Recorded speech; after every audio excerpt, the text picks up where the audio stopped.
Vientos. Eduardo, Marvin, bienvenidos a Siempre en Di, ¿cómo están? Muchas gracias. Muchas gracias, Alex. Contento de tenerlos. A ver, es una entrevista distinta, porque solamente estoy con una persona, aquí estoy con dos. Lo bueno es que los conozco a los dos, entonces va a ser como que un poco más fácil, ¿ok? A ver, se conocen en la maestría. ¿Qué pasó antes de la maestría? ¿Qué estaban haciendo los dos? Empiezo contigo, Eduardo. ¿Qué estaba haciendo antes de que te fueras de maestría? ¿Qué tan antes? Para que... ¿En qué chambeaste? ¿Qué estudiaste? ¿En qué chambeaste? Buenísimo. Estudié la carrera conjunta de Administración de Empresas y Contaduría Pública en el ITAM. ¿Sí?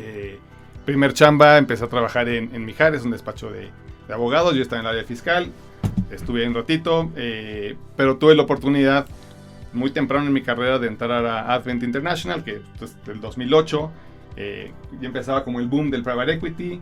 Muy, muy joven, desde recién egresado de la carrera, me dan chance de entrar a Advent. Y ahí me echo 6 años. Que en esa época que estás en Advent era la joya de la corona de Capital Privado de México, ¿no? Sin duda, era el fondo más grande de Latinoamérica, quitando Brasil, era el más grande sin duda. Y el más grande de México de repente, ¿no? Sí, en México by far, ¿no? Empezaban algunas SECADES, pero que eran de cientos de millones de dólares. SECADE es un certificado de capital de desarrollo, que es como baja el dinero a las Afores a capital privado. Correcto. Y tú, mi estimado Marvin, que ahorita cacharán que tiene un pequeño acento. No, ni tanto ya. Sí, yo empecé, yo soy ingeniero civil, soy de Costa Rica, por eso un poco lo que dice Alex. Sí. Estudié ingeniería civil en el TEC, en Monterrey. O sea, me vine de Costa Rica a Monterrey, estudié ahí. ¿Y es muy común hacer eso? En esa época sí. O sea, yo tengo una razón fuera de eso, es que mis papás se vinieron a México por chamba, a Guadalajara, pero yo estoy en ingeniería civil y solo daban ingeniería civil full carrera en el TEC en Monterrey. Sí, pasaba igual con ingeniería química. Exacto, o hacías un par de semestritos en Guadalajara, pero luego ya te tienes que ir. Entonces sí. dije, no, pues ya vete una vez a Guadalajara, a Monterrey, y entonces me fui a Monterrey, estudié ingeniería civil. Yo tengo una carrera un poco más bumpy que Eduardo, no como que Eduardo muchos años en lo mismo.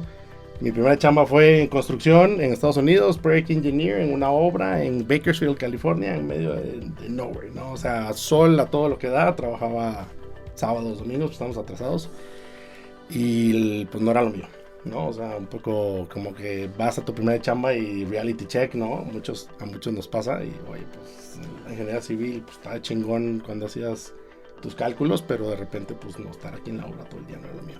¿Y tú quieres cambiar? Ajá. Me regreso a Monterrey. 2008, crisis, ¿no? Yo me gradué en el 2008, crisis financiera, y consigo una chamba haciendo finanzas, curiosamente, y más adelante se va a conectar con mucho, en temas de desarrollo de Infonavit, ¿no? Ok. Donde hay como muchos fideicomisos, mucho desarrollo. ¿Trabajando para el gobierno? No, trabajando para una desarrolladora que en aquel momento se llamaba Tierra Urbana, ¿no? Y hacíamos como 5,000 casas al año. Y yo llevaba la parte como de planeación financiera, ¿no? O sea, como ingeniero civil siempre me gustó el project management y como que las finanzas de proyectos y ahí me dieron chance, ¿no? Como que dijeron, pues este güey estudió ingeniería civil, pero la neta es que se ve que le giran la canica en finanzas. Y después me vengo a México a hacer consultoría y haciendo un proyecto en Scotiabank como consultor, viendo un tema de estrategia de canales electrónicos. El cuate que nos contrata me dice, oye, ¿por qué no te quedas tú y ejecutas la estrategia? ¿No? Entonces entré a Scotia como empiezas como consultor y empiezo como consultor, contratando. Hacen algo que no se debería hacer, que es, oye, te quedas con uno de los consultores, como sí. Pero es, oye, me quedo, pues te contrato tus proyectos, ¿no? Pero déjame este cuate aquí. Entonces me quedo, entro como subdirector de banca en línea y luego crezco muy rápido en el banco. La verdad es que tenía 26 años cuando me contrataron. Rápido me hacen director, era el director más joven que había tenido Scotiabank México en toda la historia. Y me dan la banca en línea, lanzo la banca móvil, la primera Scotiabank, lanzo el primer token virtual y luego me dan los cajeros automáticos, $1 de cabeza y después de eso ya me voy a la maestría, ¿no? O sea, mucho más bumpy. A pesar de tener una buena trayectoria en un banco grande, decides irte a la maestría. Sí, justo, muy chistoso. En la época en la que estoy yéndome a la maestría, o que estoy decidiendo irme o no, a mi jefe le ofrecen ser country manager de República Dominicana. Y entonces me dice, si yo me voy, nos vamos juntos, tú te vas conmigo, ya no te vas a la maestría, ¿no? Y entonces entras como esta tentación de... Sí, me quiero ir. Ya la hice, voy de expat, sí, además. Sí. El rol de expat en Scotiabank es súper bien pagado y te pagan la escuela, te pagan todo, o sea, te dan casa, te dan todo lo que quieras. Sí. Y decía, qué tentador. ¿Es eso o endeudarme hasta los dientes para irme a MIT, ¿no? Y entonces, decisión muy dura, muy familiar, me acabo de casar y al final, pues, decido irme a MIT, ¿no? Y no estaría aquí si no lo hubiera hecho. Cierto. Entonces, a ver, se conocen, los aceptan en la maestría, es todo el rollo aplicar, la madre, los aceptan en MIT. Y allá se hacen cuates desde el principio saben que van a emprender juntos o ¿cómo fue este? Sí. Te dejo a ti que nos digas. Sí, no, y es una historia curiosa porque en cuanto te aceptan a la maestría mandan un correo, ¿no? Que están copiados muchas personas. Mandamos un mail como, oigan, los que estamos en México, hay que vernos. Total, nos acabamos viendo solo Marvin y yo. Los demás, por X o Y, no pudieron, estaban fuera de México, X. En el Joselo. Y nos vimos en el Joselo en Polanquito. Sí. Echamos un café y nos vimos ahí y después nos dejamos de ver 3 meses hasta que nos encontramos en el housing de familias de MIT, que se llama Westgate. Ahí estábamos de vecinos, Marvin y yo, ¿no? Entonces, yo iba con mi esposa Paulina, Marvin ya con su esposa Pili, y ellas se vuelven súper amigas, nosotros más cuates. Entonces nos volvimos vecinos, compañeros de la maestría. Y aunque ahí no teníamos ni idea que íbamos a acabar Claro. de socios. Y con tracks muy diferentes. Yo hacía mucho entrepreneurship, mucho como temas de operations, que era como en lo que yo me quería enfocar. Y Eduardo estaba más como en temas Sí. con clases con Bob Merton, premio Nobel, ya sabes, de economía, como muy todavía clavado en como finanzas, pero más quant, ¿no? Más quant finance, que estaba muy de moda, pero estaba muy de moda en esa Sí. época. Entonces, ¿Y cuál fue el cerillo que hizo que fue realmente hasta empezaran casi en el último semestre. Ajá. De repente yo estoy en la Son maestría. 2 años de la maestría, entonces Son ya 2 pasado años. 3, estás en el Exacto, cuarto en y el último cuarto semestre, ya como que ya con ganas de que nunca se acabe, pero ya se va a acabar. Y voy a una plática que da Pacific Lake, que es el inversionista más grande en el mundo del Search Fund. Da una Search Fund plática. es un fondo de búsqueda. Es un Que fondo de ahorita búsqueda. platicarás un poco Exactamente. qué es. Y pues voy a la plática con Pacific Lake y la da ahí el socio en ese momento que era Cowley Andrews, y lo escucho y digo, ¿qué es esto? ¿No? Y tenía obviamente ya la historia de algunos searchers mexicanos muy exitosos. Ya había pasado Mario Sicilia y ya estaban también Augusto y José Luis de Alpha Credit. Entonces tenía como el background, pero pues, de repente cae en la realización de, ¿podría ser yo también uno de estos searchers en México? Porque aquí estamos hablando 2016, ¿no? Que todavía no tenía este boom el Search Fund en México. Y le platico a Marvin, le dije, Marvin, ¿qué es esto?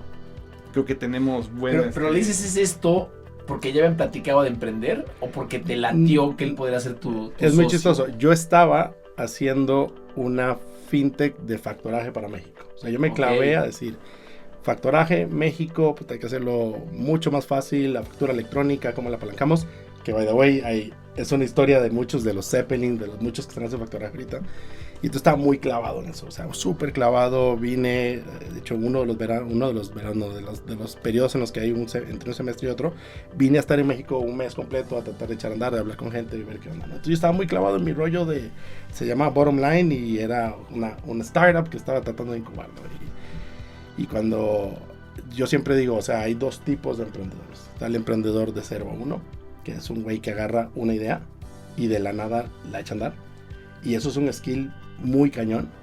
Pero también hay el güey que agarra algo que ya tiene algo de inercia, pero que no ha explotado, ¿no? Y hay quien hace de 0 a 10.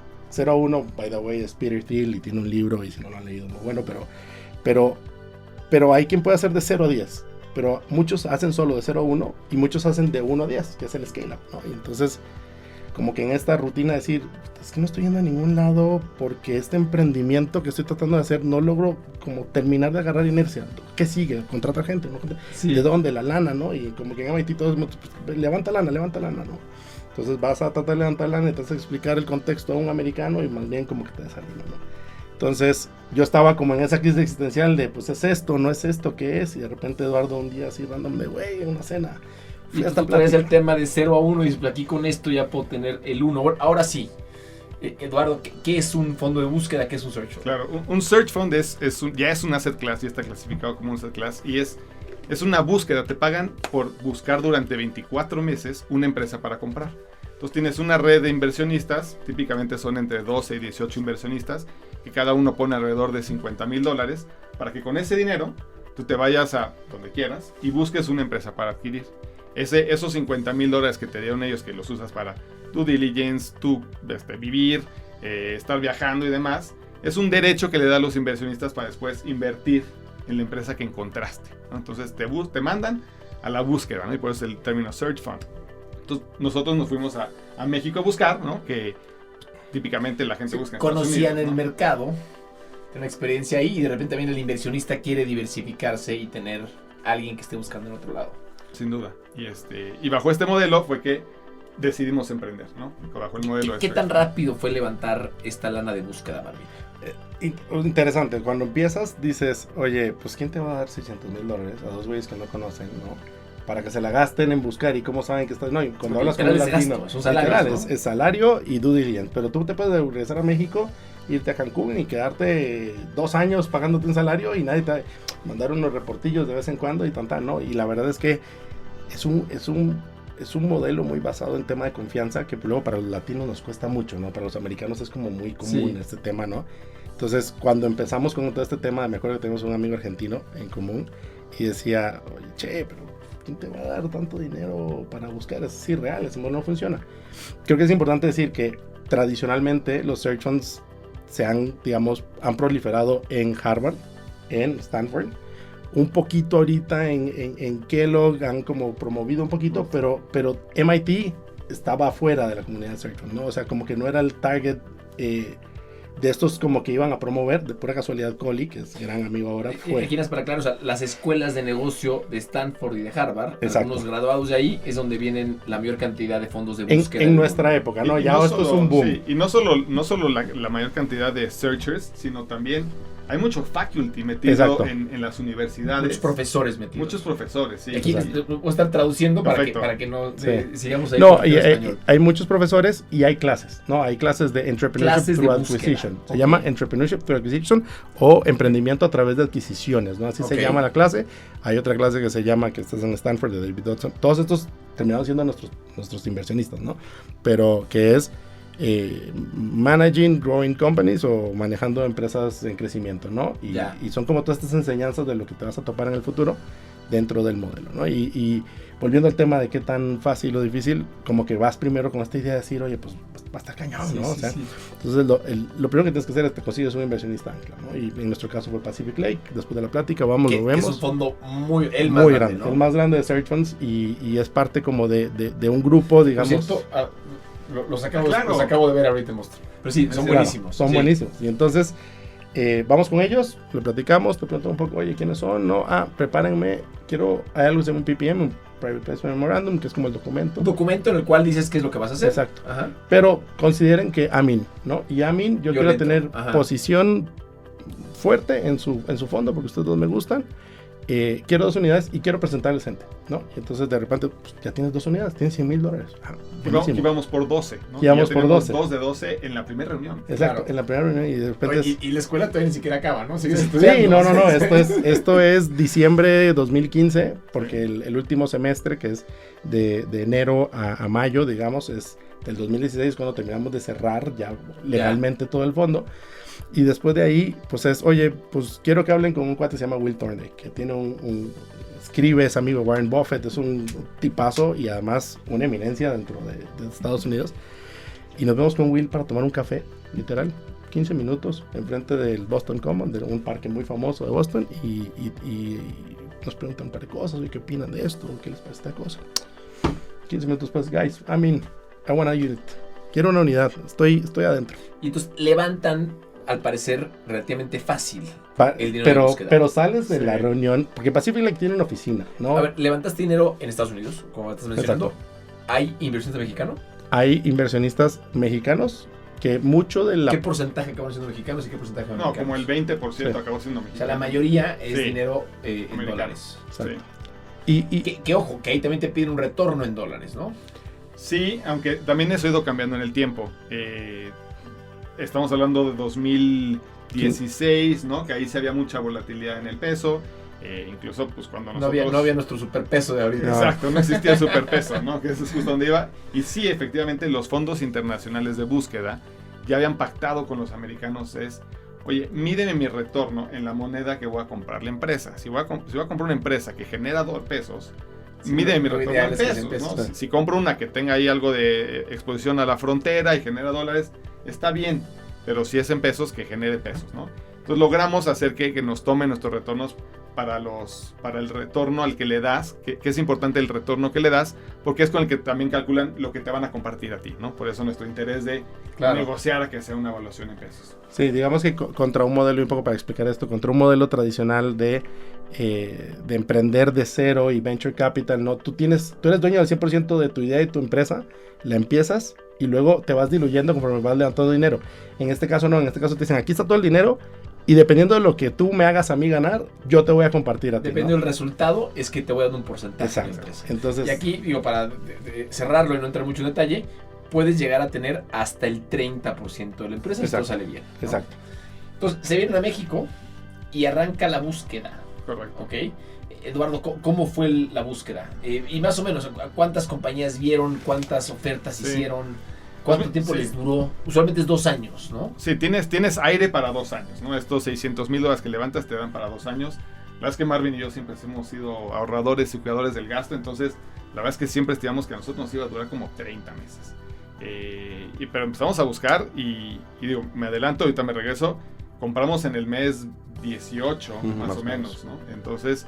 O sea, cerraste el mes 18, pero te echaste varios meses solamente en exclusiva con esa transacción, sí, ¿no? aunque esa transacción ya traíamos un par encaminadas, ¿no? Lo que tienes que ir haciendo es una cascada que tienes muchas en, digamos, un primer contacto. Es como un funnel, ¿no? Que vas teniendo muchas en primer contacto, otras que ya hay una oferta no vinculante, otras que, pues, digo, que ya empezaste due diligence. Entonces quieres gastar poquito en due diligence, ¿no? Entonces tienes que ser muy selectivo en cuáles de repente le inviertes. Pero teníamos, más o menos, acabamos viendo yo que más de 300 empresas en este periodo. Unas que de repente... Que es un número enorme. Sí, unas que era un auto en primera, ¿no? Las veíamos a qué se dedicaba y decíamos, bueno, eso sin duda no cumple con los parámetros y eso es un punto que tenemos. ¿Qué cumplía los parámetros de una buena empresa para este tipo de adquisiciones, ¿no? Pero tenemos que contactar, a tu pregunta de cómo empezaste, a todos los banqueros que se te pueda imaginar, ¿no? Contactábamos a todos desde el chiquititito hasta el banquero de inversión, y es el que la hace de, así como ahí la gente viene raíces que vende casas, el banquero de inversión boutique representa compañías. Representa compañías y ya tiene ahí como listos algunos, two pagers ahí listo, o 2 páginas de la información de la empresa para decir, a ver, ¿te interesa esta? Pero ese es un canal, ¿no? Y veíamos mucho, pero también teníamos nuestra tesis hacia qué áreas buscar y buscábamos búsquedas en internet, yendo a conferencias, yendo a foros, buscar por todos lados, ¿no? O sea, el chiste era encontrar una empresa buena y después ver si se vendía esa empresa, ¿no? La maravilla de ir con los banqueros era que sabías que eran empresas que estaban a la venta. Mínimo, ¿no? ya está en venta la empresa. Ya está en venta la empresa, por lo menos, ¿no? Sí, porque un proceso de no venta, ¿no? Y teníamos, cuando terminamos de comprarse por C, traíamos en paralelo otra empresa muy, muy avanzada que nos había tomado 1 año y medio como cultivar a que sí nos quisieran vender, que era un MRO, un taller de aviones, básicamente, que querían además tomar el hangar que había dejado Mexicana en ese momento. Y entonces era como una inversión para tomar el hangar y empezar a traer aviones de Estados Unidos para darles mantenimiento en México, una tesis súper interesante, ¿no? Y entonces te topas con muchas industrias, ¿no? Entonces tienes que aprender de, pues, el gato de los A320 es diferente, de no sé qué, y te tienes que meter, tienes que aprender y... O sea, tienes poco tiempo en el que ves muchas industrias, una curva de aprendizaje muy elevada. Pero bueno, en algún momento encuentran este target, mandan una carta de interés, empieza a haber tracción, empiezan a discutir. ¿Cuánto tiempo se tardan en cerrar la transacción? Pues como unos 3-4 meses, yo creo. La verdad fue un proceso rápido. La verdad que empezamos en diciembre y se cerró en abril. Y luego viene el otro reto, Eduardo, que es, ya va a ser la transacción, pero ahora tienes que levantar la lana para cerrarla, ¿no? Porque duda, la gente que te dio los $50,000, puede ser que le entre y puede ser que no. Sin duda. ¿Cuántos se quedaron con ustedes? Tuvimos suerte, la verdad es que nosotros estuvimos sobresuscritos, porque cuando les decíamos y el cheque que necesitábamos para comprarse por C, entonces me decían, no, es que yo tengo un cheque mínimo de tanto, ¿no? Entonces, si todos ponían su cheque mínimo, era más lana de la que necesitábamos para comprarse por C. Entonces teníamos un buen problema. Happy problem, sí. Era un buen problema decir, bueno, ¿a quién le decimos que no? O ¿a quién le decimos a todos, oye, ajusten su ticket mínimo para que sí podamos hacer la negociación? Y entonces, ¿el 100% le entró? El 100% le entró. A ver, aquí varios temas atípicos, ¿no? Para que la gente no vaya a pensar que es así de fácil, pero, o sea, levantar la lana no suele ser tan rápido, fue muy rápido para ustedes, ¿no? La inicial, y luego la de la adquisición. He visto casos donde rotan O sea, en los SPACs, ahí ves que rota el 100%. Sí, aquí ¿No? creo que hay varios fenómenos. El primero es que nosotros nos fuimos por una adquisición en un ticket un poco más chica de lo que típicamente hacen los search funds Ok. en otras geografías. En México quizá no es tan chico, pero para Estados Unidos era un ticket chico. Correcto, eso ayudó a llenar el... Sí. Ahora sí, ¿qué hace C+C, Marvin? ¿Qué hace? A ver, C por C, ¿Qué hacía? ¿qué ahí? hacía y qué hacemos? ¿No? En ese momento lo que compramos era algo que se llamaba un administrador maestro. Básicamente supervisaba bursatilizaciones, que ahorita Ahí igual y... tienes que irte con mucho cuidado. mucha calma, Claro. porque son conceptos muy nuevos para mucha gente. Sí. ¿Ok? A ver, poniéndolo en palabras más de ahora, ¿no? Que ya podemos decir muchas cosas. Lo que hacemos es dar servicios a fondos y bancos para que tengan mucha transparencia y mucha seguridad de las inversiones que están haciendo en deuda, ¿no? Ok. ¿Qué tipo de deuda? Algo que se llama deuda estructurada, ¿no? Y la deuda estructurada es una deuda que está respaldada por contratos y activos que típicamente una intermediario financiero no bancario pide, ¿no? Entonces, para poner un ejemplo, una arrendadora tiene 1000 contratos de arrendamiento de 500,000 pesos cada uno que se van a cobrar los próximos 48 meses, ¿no? Entonces el arrendador dice, el problema es que yo tengo que seguir comprando coches que le voy a arrendar a la gente, o sea que la gente vino a pedirme, pero yo tengo 500 millones de pesos por cobrar en los próximos 48 meses, pero yo los necesito hoy. Entonces, ¿qué hago, no? Y entonces lo que hacen es, vuelven un activo que es poco líquido, que son estos flujos, ¿no? Estos contratos que van a generar paguitos por 48 meses, son 1000 contratos, y se voltean con un fondeador, ¿no? Un inversionista, un fondo, un banco, y le dicen, oye, yo tengo 500 millones por cobrar. ¿Cuánto me prestas a cambio de esto? Entonces yo te lo doy en garantía, ¿no? Entonces lo que hace el banco es, le da una deuda, 350 millones, y le dice, todos esos 500 millones que tú tienes por cobrar, yo me los voy a quedar, y me los voy a quedar en algo que se llama un fideicomiso, que es un instrumento, digamos, bancario, Sí. y eso garantiza la deuda, ¿no? Esto suena muy complejo. Al final, nuestro rol dentro de lo que hacemos ahí es consumir muchísima información que viene del intermediario financiero no bancario, llamamos de la arrendadora, procesamos toda su cartera mes a mes, semana a semana, día a día, cómo van los créditos, y transparentamos esa información, ¿no? Entonces, ¿para qué? O sea, algo que tiene muchísima información, porque hay demasiados préstamos pequeños. Exacto. Ustedes lo simplifican en un reporte donde ya revisaron qué fue lo que pasó, cómo está la situación, y digamos que están contentos todos, ¿no? Exacto. El que recibió la lana, el que le está entregando, y eso es ser un administrador maestro. Eso es un administrador maestro, ¿no? Y eso en el contexto. Después tuvimos que evolucionar, ¿no? Evolucionar porque compramos en el 2018, gana AMLO. Nuestro mercado era el mercado público. ¿Qué quiere decir mercado público? El mercado que se va a la Bolsa Mexicana de Valores y que invierten, ¿no? Fondos de pensiones, pero también asset managers y otro tipo de inversionistas. Gana AMLO, y entonces el mercado público de repente pasa de 40 a 50 transacciones al año a 15 y luego a 5, ¿no? Entonces entramos con un periodo, una realidad muy dura de decir, nuestra O tesis sea, se reduce el número de emisiones, de emisiones. en los últimos 5 años. Exacto. Se viene de Emisiones de deuda. de deuda, El mercado público. mercado público. Y entonces nuestra tesis era, hay 40 y hay una penetración del 40% del servicio, vamos a llegar a penetración de 90, 100, ¿no? Y nosotros somos y seguimos siendo líderes en el mercado, pero entonces vamos a aumentar la penetración, ¿no? Y de repente, pues sí, aumentamos la penetración al 100%, pero el tamaño del mercado cayó Claro. al 50% o menos, ¿no? Entonces nace un poco otra beta de financiamiento porque las empresas que prestan, pues siguen necesitando prestar, a esto se dedican. Entonces, pues oye, ya no hay dinero en el mercado público, pues vamos al mercado privado. Y entonces empieza a entrar muchos fondos privados de deuda y muchos bancos extranjeros, principalmente Estados Unidos, a prestar y prestar muy fuerte. Y entonces nos encuentran a nosotros como una alternativa a otros servicios que ellos tienen que se parece a lo que hacíamos, pero no es exactamente. Claro, o sea, lo haces para el mercado público, ahora lo haces para el mercado privado. Exacto. Pero me quiero detener un segundito, porque en esta tercera temporada estamos metiendo en cada episodio un concepto de negocio y pensé que lo natural era el tema de explicar lo que era una bursa. Entonces voy a leer un par de temas que tengo aquí, que ahora ya lo explicaste, y quiero dar incluso un ejemplo de cómo lo entiendo yo, ¿no?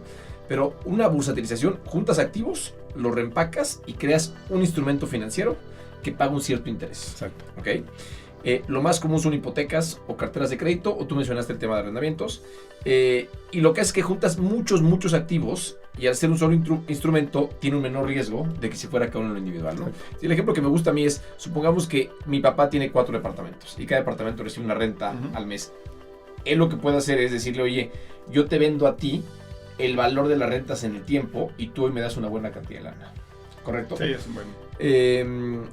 Este tema de bursatilizaciones que sucede en el mercado público y privado tiene un auge en el mercado privado. ¿Y cómo aprovechan esto, Eduardo? Pues ¿Cómo hacen la migración? Claro. Bueno, para empezar, día 1, tomas posición de la empresa que llevó una persona durante mucho tiempo. ¿Qué pasa ese día? No, y es una qué bueno que te regresaste al día 1 porque sí, es lo que hacer porque compras la empresa y qué, o sea, no... aparte es importante mencionar, aquí compramos el 80% de tecnología de cuentas por cobrar, que es C por C, no compramos el 100% porque el vendedor Fernando Casares, a quien la verdad es que estamos eternamente agradecidos porque fue el que nos enseñó este negocio, porque la verdad es que es un negocio difícil de entender y menos si no vienes de este. Oye, a ver si le interesa y lo invitamos a Siempre en Ti. Seguro, como un vendedor de a Search Funds, ¿no? Y creo bastante hasta que sin duda, Fernando estuvo 15 años operando C por C y de repente cuando lo conocemos tenemos buen fit, buen rapport y también la realidad es que él estaba vendiendo por las razones correctas. Él llegó a cierta edad, sus hijos no estaban interesados en tomar la empresa, ya quería bajarle un poquito el ritmo. Entonces llegamos nosotros y dijo, pues es justo lo que necesito. 2 chavos que tengan ganas, que se van a desvelar, van a darle durísimo para crecer este negocio. Entonces no decide vendernos el 100%, nos vende el 80%. Y se queda con nosotros un año operando, que la verdad es que fue un año de mucho aprendizaje. Pero tu pregunta del día 1, pues llegamos Marvin y yo.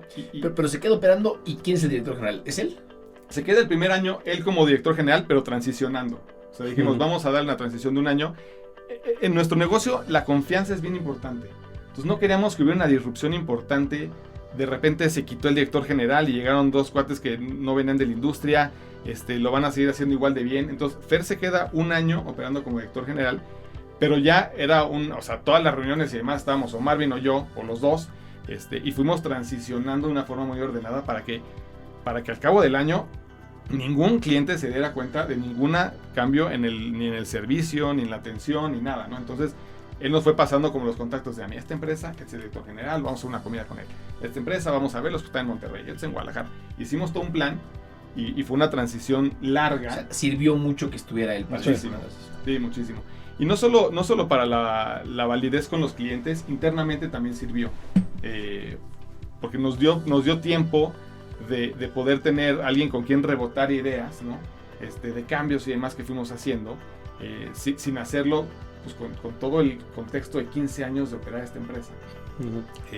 Que también debe haber sido complicado dar una instrucción a alguien y el empleado decir, oye, pues ¿a quién le hago caso, no? ¿Quién está mandando ahora? ¿Quién es mi jefe? Sí, sin duda. Y tuvimos que hacer acciones ahí que también se viera un poquito, pues que éramos nosotros ya los que estamos al frente, ¿no? Y el ejemplo, pues un día llegamos y dijimos, pues hay que tirar las paredes de la oficina, y que sea un espacio abierto toda la oficina, ¿no?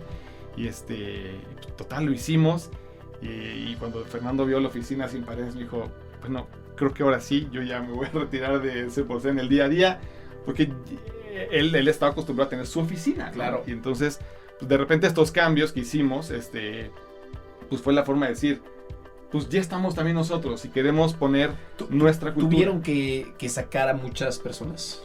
¿Despedir a mucha gente? No muchas, digamos que habían como pequeños cues, ¿no? Como claves que ibas leyendo tú de la cultura que se estaba empezando a permear, y luego habían órdenes, y donde sí tuvimos que sacar mucha gente fue cuando no lograban acatar la orden, ¿no? 1 vez, 2 veces, oye, ya no está Fernando en el día a día, ahora está trabajando en su casa, oye, ya Fer no está. Y había gente que seguía con ese, no, pues es que mi jefe es Fernando. O sea, ustedes vinieron, pero mi jefe es un cuate que todavía tiene correo, por cierto, de la empresa, ¿no? Y creo que cuando, más que sacar gente por algo de performance, porque eso fue algo que fuimos trabajando después, y después sí sacamos gente por el tema de performance, porque la empresa evolucionó, fue un tema más de quien no se alineó con nuestra cultura, ¿no? Y hay un ejemplo, había una persona que dirigía un equipo bastante grande, que llegaba a mediodía, ¿no? Y se iba a mediodía, a medianoche.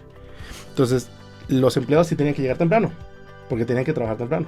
Pero antes de mandar su reporte que tenían que mandar, lo tenían que revisar con esta persona.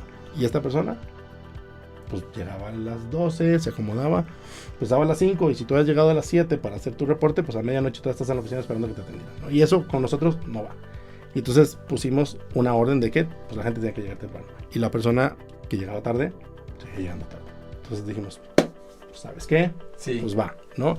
Y creo que mucho de las situaciones iniciales donde tuvimos que sacar gente, porque tienes que entender también que llegas a un negocio, yo había operado equipos, pero nunca me había encargado de un negocio completo, ¿no? Y Eduardo, la misma situación. Entonces llegas a un negocio donde no sabes realmente qué implicaciones va a tener un cambio tan grande. Toca ya tomar decisiones. Y le preguntas a Fernando, porque sigue siendo investor y board member, y dice, van a despedir a esa persona. Pues esa persona hace el 80% de las responsabilidades están en esa persona. ¿Cómo lo van a hacer? Y entonces te empiezas a tambalear y decir, oye, pues estoy tomando una decisión muy arriesgada, me estoy viendo como el típico chamaco que le dejan una empresa y no tiene la mayoría de lo que está haciendo y la va a echar a perder así, ¿no? Long story short, o sea, haciéndole un poco la historia corta, pues esta persona que era muy importante, relevante dentro de la organización, pues sale y empezamos a ver un cambio. Y entonces te empiezas a agarrar un poco de confianza de, oye, pues no estoy tan tonto, ¿eh? O sea, como que, pues gut feeling pude que correr tengo, esta persona y no pasó nada. no pasó nada. Y empiezas a darte cuenta, y eso creo que es un gran aprendizaje, que cuando ya sabes que tienes que dejar a alguien ir, ¿no? Como dicen los americanos, ¿no? No le des más largas. Es doloroso, siempre es doloroso, porque alguien le tiene que dedicar tiempo. Pero creo que pecamos nosotros en los primeros 2 años en ser demasiado retardados en el proceso de despido de alguien que sabíamos que no iba a volar, ¿no? Y tratas de salvarlo, y creo que hay diferentes razones, ¿no? Hay razones más humanas de, oye, este cuate tiene una familia, no sé qué, ayudémoslo a transicionar. Pero también las personas que sabes que te están afectando la cultura, esas son las primeras que tienes que hacer rápido, vámonos, te va, o sea, como curita, ¿no? Y te toma tiempo tener esa confianza, ¿no? Y te toma tiempo el primer despido, o sea, digo, y a Eduardo y a mí nos tocó hacer nuestro primer despido en la empresa, ¿no? Es de, oye, pues te toca a ti, güey, vas y, pues, ¿cómo se despide a alguien, no? Claro. Y apréndele, ahora, digo, no quiero decir que somos unos expertos, porque tampoco es que somos, callo. Pero empiezas a agarrar callo, ¿no? Y eso sin duda es algo que tienes que aprender a hacer, ¿no? Parte de las decisiones que toman al ser searchers, ¿no? En el fondo de búsqueda, es que ya que compres una empresa, por lo general se quedan como 2 codirectores generales. Así es. En un principio había un director general, que era el original, Fernando, y luego se quedan ustedes 2. ¿Cómo fueron esas pláticas, Eduardo? ¿Cómo fueron avanzando? Y eso nosotros lo teníamos mentalizado y procesado desde la búsqueda, ¿no? O sea, siempre supimos que en cuanto compráramos íbamos a ser co-CEOs, ¿no? O co-directores generales. Y de repente ya cuando compramos la empresa y le decimos a Fernando, vamos a transicionar a los co-CEOs y a nuestro consejo, empieza a haber cierto aversión a, no van a haber 2 personas, ¿no? Las decisiones se toman de una persona, no pueden existir 2 personas tomando una decisión. Pero la verdad es que Marvin y yo, entre que somos reñoños y a veces nos ponemos la meta de leer el mismo libro al mismo tiempo y que llevamos trabajando ahora juntos ya casi 10 años, la verdad es que yo ya sé qué va a pensar Marvin y cómo va a pensar yo uno y otro a la vez, ¿no? Entonces... Hoy, pero en su momento, ¿cómo convenciste a la gente? Como convencimos es, Marvin tiene un claro, y como comentaba al principio en su background, tiene un claro perfil operativo, sistemas, tecnología, optimización, muy ingenieril, ¿no? Es ingeniero civil. Sí. De mi lado era muy, pues venía del mundo del private equity. Contador, ¿no? Entonces claramente pues el contador pues va a llevar la parte de las finanzas y el ingeniero va a llevar la parte de la logística y operaciones, ¿no? Entonces lo tenemos como muy claro y en esta industria en la que entramos, ¿no? Y una de nuestras tesis de inversión cuando buscamos cualquier empresa decía que tengamos roles claros para cada uno de nosotros. No nos veíamos en una empresa que los 2 no tuviéramos ni idea qué íbamos a hacer en el día 1. En este era muy claro, porque los fondeadores eran pues probablemente fondos o secades o bancos que de alguna forma habían lidiado en el mundo del private equity y que yo de alguna forma los había conocido en Advent. Y Marvin había hecho online banking y cajeros y demás, entonces entendía perfectamente la tecnología, C por C, que es tecnología en cuentas por cobrar. Es una empresa de tecnología en el fondo, porque pues, tenemos un software con el que operamos, tenemos un equipo de desarrolladores, y Marvin, si bien no es programador, entiende perfectamente bien la programación, entiende llevar equipos de tecnología. Venía de hacerlo, ¿no? De cierta manera. ¿no? Entonces era muy claro cuáles sean, hasta dónde llegaba yo, hasta dónde llegaba Marvin, y cuando hay traslape, nos entendemos tan bien que nunca hubo un tema. No fue fácil de vender al consejo, a Fernando y demás, pero la verdad es que nos dejaron y pues la verdad es que las cosas fueron funcionando bien. Y eso dejó de ser un tema muy rápido, ¿no? Sí, y el pushback vino mucho de los mexicanos, porque los americanos, como están acostumbrados. Están muy acostumbrados. Entonces nos dejaron porque uno de nuestros board members, que era Pacific Lake, les dijo, a ver, es que así es. funciona. O sea, no, pero es que ¿cómo? Así es, denos chance, nosotros sabemos cómo funciona este tema y ellos van a aprender, si es que no saben, ¿no? Entonces, realmente fue un tema de, pues, ese shock cultural de, oye, ¿qué es esto, no? A ver, una breve recapitulación, ¿no? Entonces, se conocen en la maestría, deciden hacer un fondo de búsqueda, buscan durante, me dijiste, 18 meses. Sí, 18, 20 meses. Compran C por C, se queda un director general, entran ustedes dos, ¿ok? Con los retos que ahorita mencionabas de correr gente, ¿cómo empiezan a hacer el plan de crecimiento? Sí. Porque tú lo arrancas, o sea, hablabas del 0 a 1, aquí no estás en 1, estás en 8, ¿no? O sea, es una empresa que ya trae bastante tracción. Hay que llevarla a 100. ¿Cómo la sigues creciendo? Sí, a ver, yo creo que lo interesante fue, el primer reto que tuvimos fue como balazo de agua fría, pues este tema de que cae el mercado, ¿no? Y creo que eso es uno de los temas, porque tú traes, cuando compras, pues haces todo un plan, ¿no? Ya tienes como muy claro, oye, hay que maximizar productividad, hay que aumentar penetración, y de repente te cambian el mercado, ¿no? Y entonces, de repente es como un emprendimiento de cero. Oye, ¿a dónde está el mercado entonces si no es aquí? Entonces, arrancamos mucho como tratando de entender, pues, cuál es el producto que los nuevos fondeadores, que ya no es el mercado público, están buscando, ¿no? Y es administración de respaldo, agente de garantías, agente colateral, custodio. Y entonces empezamos a decir, a ver, ¿qué hacemos muy bien acá? ¿Y qué podemos hacer de eso que están buscando los nuevos que están entrando al mercado, ¿no? Y de ahí empezamos a desarrollar como líneas de negocio que se parecen, pero no son lo mismo que hacíamos en el 2018, ¿no? Sí.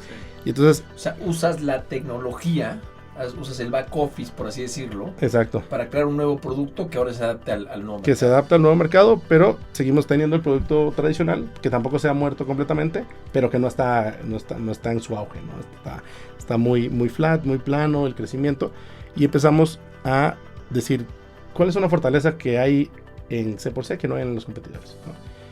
Tenemos tecnología, tenemos gente muy buena, gente que entendía, teníamos muy buena reputación, calificados por Fitch, pero otra cosa que teníamos era que Marvin y Eduardo estudiaron en Estados Unidos y los que estaban empezando a prestar era Goldman Sachs, era UBS, no, era Citibank, que son los bancos de inversión más importantes del mundo. Estados Unidos y bueno, del mundo, y que tienen su oficina en Nueva York y que lo que andan buscando es, oye, yo voy a incursionar en México, mi primera deuda, ¿a quién le confío? O sea, ¿quién me puede decir si las cosas van bien o van mal? Y de repente los contactan con nosotros, o nosotros los contactamos, y se topan unos cuates que, pues, no hablan tan mal inglés, estudiaron en una universidad que yo conozco, ¿no? Y que igual yo también estudié, porque tenemos ese caso, pues igual y prefiero confiarle a estos cuates que a un cuate que, pues, ni la menor idea, ¿no? Y entonces empezamos a apalancar también esa oportunidad que tuvimos de estudiar en Estados Unidos como un activo también de la empresa.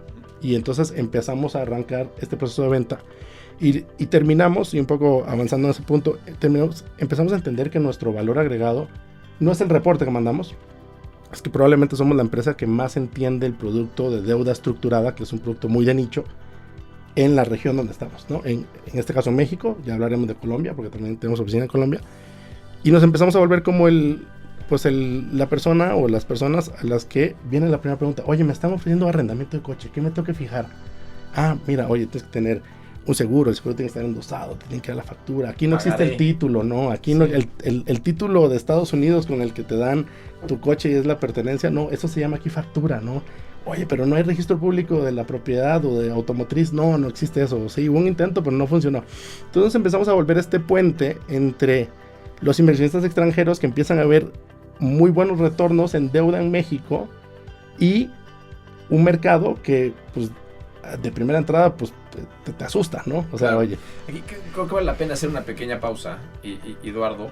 Platícanos lo que ha pasado en términos de dinero entrando a México, que ha entrado una barbaridad en temas fintech, y el rol, o sea, ese fenómeno, y luego el rol que ha jugado dentro de ese fenómeno se procede, porque yo creo que muy poca gente sabe que muchos de los unicornios que la gente escucha necesitaban que hubiera ciertos procesos y sistemas, y se procede gran parte de esos sistemas. Sin duda, y a veces como que nos choca que no salimos... No sales en la foto. No salimos en la foto, ¿no? Pero somos el andamiaje para que estén estas transacciones, ¿no? Y de repente vemos estas publicaciones en el Nasdaq, ¿no? De levantamos una ronda de 200 millones, y digo, sí, pero 150 son deuda que administra C por C, ¿no? Claro. Entonces como que nos entusiasma mucho.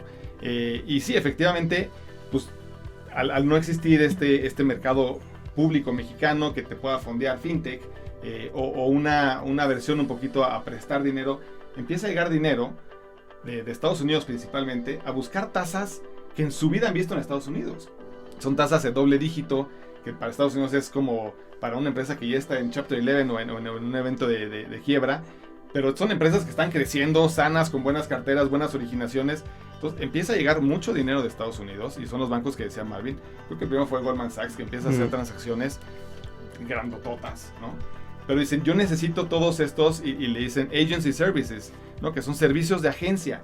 Y aquí en México existe la figura del administrador maestro, pero pues eso no son los servicios de agencia que en Estados Unidos están acostumbrados a contratar. Entonces empezamos a platicar y decir, bueno, no nos perdamos en el nombre, ¿qué servicios necesitas?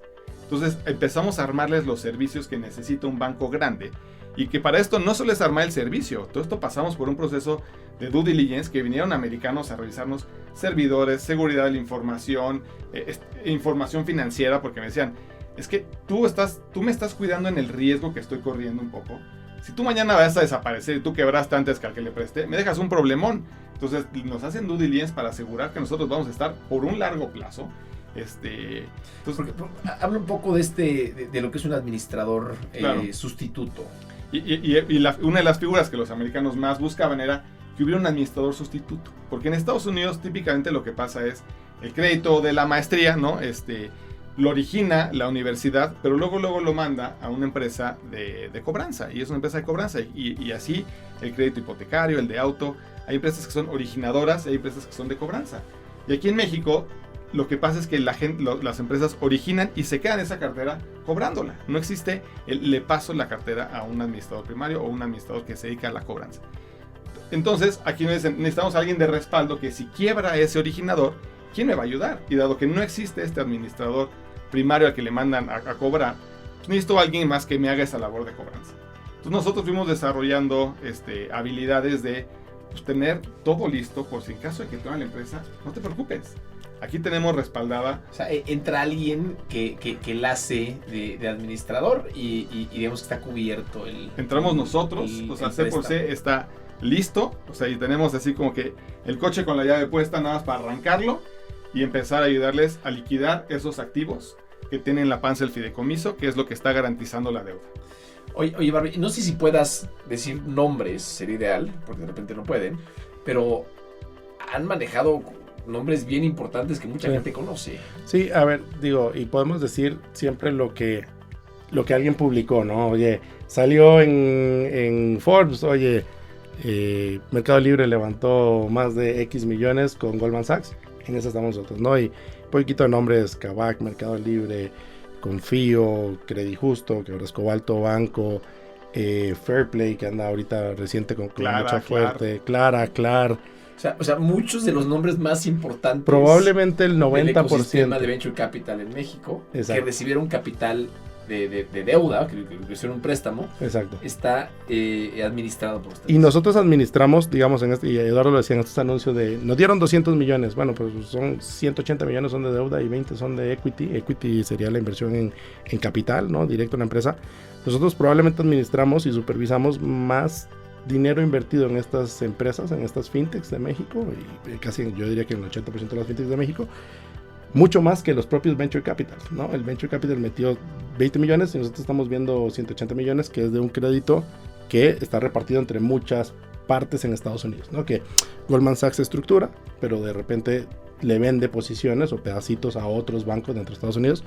Entonces estamos muy metidos, realmente, y estamos muy metidos, quiere decir, nosotros sabemos mucho de la operatividad de estas empresas. Tienes el pulso de lo que está pasando. Exacto. ¿Cuántos coches se vendieron o no se vendieron, ¿no? Exacto. Te da ahí un pulso importante. Sí. ¿Qué sigue para C4C? Bueno, la parte de la expansión internacional es algo que le ponemos mucho foco. Y de lo que puedan platicar, ¿eh? Porque no, claro, hay cosas de repente que están apenas cocinando. No, pero la parte de la expansión internacional yo creo que esa parte es fundamental. Platicaba Marvin de Colombia. En 2021 adquirimos una empresa con María Teresa González, que es nuestra socia en Colombia. Ella estaba lanzando un administrador maestro. Le compramos una participación de 50% en su empresa y somos socios, y la verdad es que es una extraordinaria socia porque se maneja realmente sola, ¿no? Y nos dimos cuenta que ese fenómeno, porque tenemos operación en Costa Rica, Perú, Colombia y México. pero nos gustó más esta forma de crecer con un socio local en cada país. Entonces, probablemente lo que sigue para C4C es seguir desarrollando los servicios aquí en México, pero también ir buscando estos partners locales que nos ayuden a ir siguiendo la marca. Cuando contactamos a María Teresa fue una sorpresa padrísima porque le dijimos, oye, te hablamos de tecnología muertes por cobrar. Y me dice, no lo puedo creer. Es que ustedes son el caso de estudio que he estado siguiendo para hacer mi empresa. O sea, es increíble hablar con ustedes porque leí su calificación, o sea, toda la información que hay pública de ustedes, me la domino mejor que ustedes, ¿no? O sea, yo soy su fan. Entonces, encantada de unirme a trabajar con ustedes y nosotros la conocimos y es una persona de primera y también hubo una relación extraordinaria desde el principio. Entonces, fue una relación, una perfecta. Al día de hoy, la siguiente semana nos vamos a festejar los 3 años de C4C Colombia. ¿3 años? 3 años. 3 años. O sea, eso fue completamente ustedes. Eso no venía en la panza de lo que compraron. No. Sí. Ya Fernando en el 2019 deja y todo lo que sigue un poco después operativamente, del 2019 en adelante, un poco ya es de nuestra cosecha y creo que el primer gran riesgo que tomamos de crecimiento es expansión internacional. Vamos a buscar otro país, diversificación de país también, ¿no? en ese entonces. Y terminamos abriendo Colombia, ¿no? Y terminamos abriendo Colombia y probando otro modelo en otro país, en Costa Rica, y decidiendo cuál es el modelo de expansión, porque también teníamos el modelo, vamos nosotros y hacemos todo, o traemos un experto. Y en esta idea de decir, tenemos que ser el party, ¿no? La persona que más sabe de este producto en el mercado local. Eso es como nuestra estrategia, ¿no? Yo no voy a ir a abrir un país si no soy el cuate que más sabe de esto, claro. Y al que le puede venir a preguntar Goldman Sachs cualquier cosa y yo le voy a decir, claro, domiciliación, déjame te explico qué es. Claro. Oye, a ver, nos quedan muchos temas de la parte operativa, pero tenemos que empezar a cerrar. Y empiezo contigo, Marvin. ¿Qué consejo te hubiera gustado recibir antes de emprender? Mira, digo, y ahorita que lo platicábamos, o sea, como que siempre tienes en mente muchas cosas. Yo creo que el tema de un buen socio o buenos socios, ¿no? Yo había tratado de emprender mucho antes que esa historia se quedara aquí en el tintero y tuve una muy mala socia, ¿no? Y hace toda la diferencia. Y es muy difícil saber quién va a ser un buen socio en el futuro en situaciones de estrés cuando ahorita estás en una ilusión de algo que vas a hacer nuevo, ¿no? Yo creo que en la luna de miel todo es fácil. Todo es facilísimo. Entonces, tomarte un buen tiempo, interactuar. Y yo creo que interactuar en situaciones, oye, vete de viaje con tu socio. Compartan cuarto, ¿no? Eduardo y yo, al día de hoy, una anécdota. Al día de hoy, cuando viajamos, dormimos en el mismo cuarto para no gastar. Porque además luego ahora los hoteles en Estados Unidos todos valen $400 la noche, ¿no? Sí. Entonces, pero seguimos compartiendo cuarto, ¿no? Y cuando fuimos a hacer el fundraising, compartimos cuarto. Porque lo pagamos, éramos estudiantes. Pero es forma de... ¿Me entiendo o no me entiendo? Si no me puedo entender en un cuarto y no lo soporto, probablemente en 3 años que estemos con temas complicados, pues no nos vamos a aguantar, ¿no? Entonces, si vas a arrancar un negocio, es padrísimo que alguien te diga, yo le entro, pero sacar el tiempo para conocer a la familia, porque la familia, dentro del contexto de la persona con la que te estás asociando, también juega, ¿no? Algo que dejamos en el tintero alguna vez es cuando estamos buscando, pues le dijimos a nuestras esposas, oye, tuvimos suerte de encontrar algo en la Ciudad de México, pero pudimos haber tenido que irnos a vivir a los Mochis, que no tenemos nada, me hubiera encantado también, pero tienes que dejar a tus papás, tienes que dejar tu lugar de vida, ¿no? Exacto. Entonces, asegúrate de sacar suficiente tiempo, no te apresures cuando escogas un socio, porque además es muy caro, porque deshacer una sociedad es como un divorcio, ¿no? Es realmente un proceso muy duro. Está más complicado. Sí. En tu caso, Eduardo. Yo iba a decir eso, pero ya me lo... No, yo creo que la otra que nos ha pasado y creo que le pasa a todo emprendedor es no dejarte distraer de repente por... Y hay ahorita una dinámica como de el presumir, tuve una ronda más grande o mira mi perfil en no sé dónde. Y esos objetos brillantes o esos espejitos que de repente entre emprendedores se presumen, ¿no? Te distraen de tu objetivo último, que es crear una relación, una empresa de largo plazo que sea sostenible en el tiempo, que sea rentable, que generes empleo, que generes bienestar en tu comunidad. No distraerte con esos celos de otros que le está yendo mejor, ¿no? O que quizás está fingiendo que le está yendo mejor, pero imaginemos que a todos le está yendo mejor.